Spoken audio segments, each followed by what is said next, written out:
Alex, I want to shift to you into this analysis specifically. So given the focus, you said about 1,100 deals over the last decade or so that were a part of this analysis, you're specifically asking, how are we doing in deals that we passed, right? Was our screening effective, so to speak? So tell me, one, what the analysis process was like for you kind of running this project, and then two, what the core findings were from your work. I mean, it was covering 11 years. And so over 11 years, you had about 1,100 companies apply. Some of them, like the upper bound was they'd have up to 5 applications. It was pretty common to see 2 applications, 3 applications for the same company. And so you see a few more of the actual applications than the companies. For these companies, Yaniv had been collecting information that came in as part of their application. However, to conduct the analysis, how have they been doing? Where are they at now? Did they reach an exit? I also dug in a little bit on did they have signs of life? Were they making clinical or commercial progress, or had they stalled out? And so it required taking the starting point of a strong data set of what we knew when the company applied, and then supplementing with where are they at now, and then taking a look at those other characteristics. Has an exit occurred? Have we seen signs of the clinical or the commercial progress? And supplementing all of that so that the analysis could move forward in a comprehensive fashion.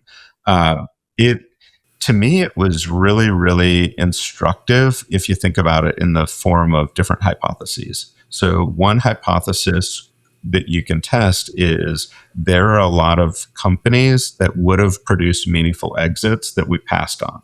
So testing that hypothesis, did we see it? What would a meaningful amount be?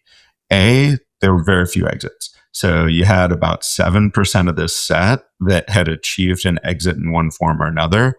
And then looking beneath the hood there at the quality of the exits were rarely the type that had BioAngels invested at the time of application that this would attract through. And so that was a big part of the analysis, digging in there. What happened? How many exits were there? What was the quality of the exit? And then what were the other learnings that could track back to, ultimately this is about whether your screening criteria are working.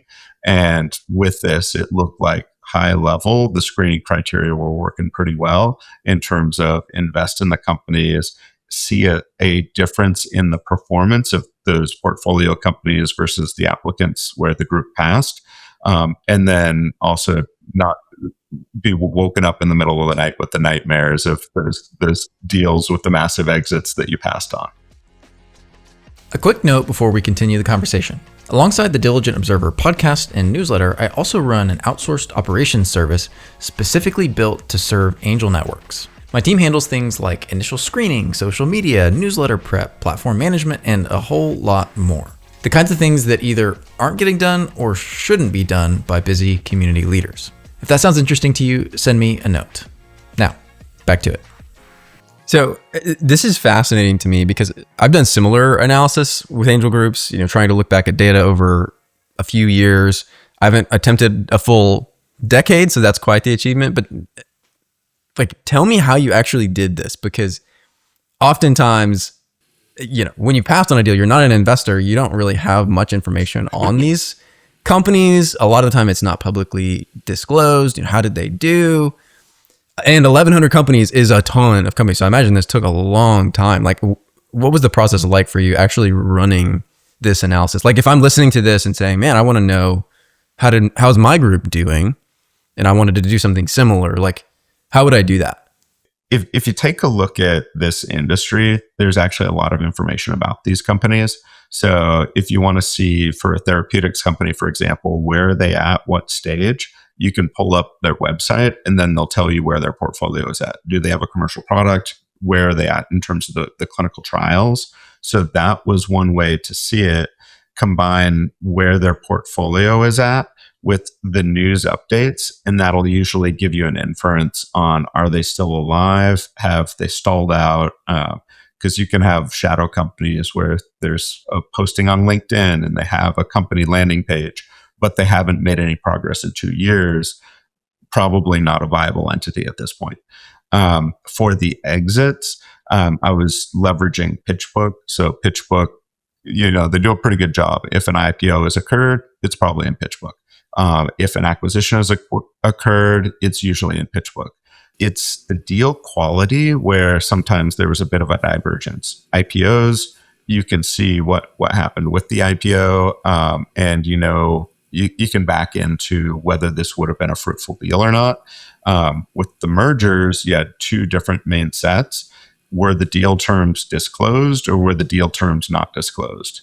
My general assumption was going to be take a look at the ones that were not disclosed. However, if they didn't disclose it, A, it's probably not a material enough deal. And B, the ones that were not disclosed, my working hypothesis was that in general, it probably wasn't going to be the sort of mega deal that you'd lose a lot of sleep over.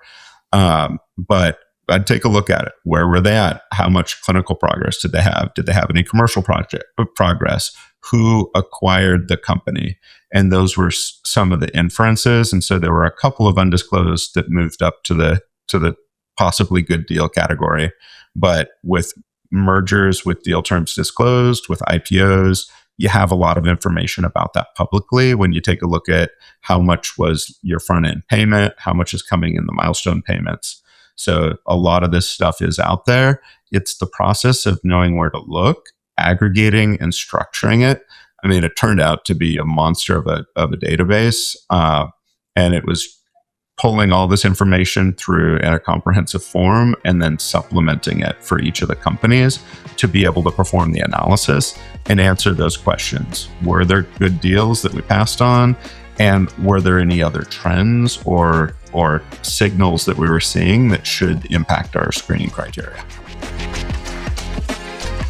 Thanks for listening to this episode of The Diligent Observer. I'm your host, Andrew, and if you're an angel investor looking for essential angel intel in 5 minutes every week, I think you'd enjoy my newsletter. I send my best stuff, interesting deals, and more straight to your inbox so you never miss a thing. Subscribe today at thediligentobserver.com.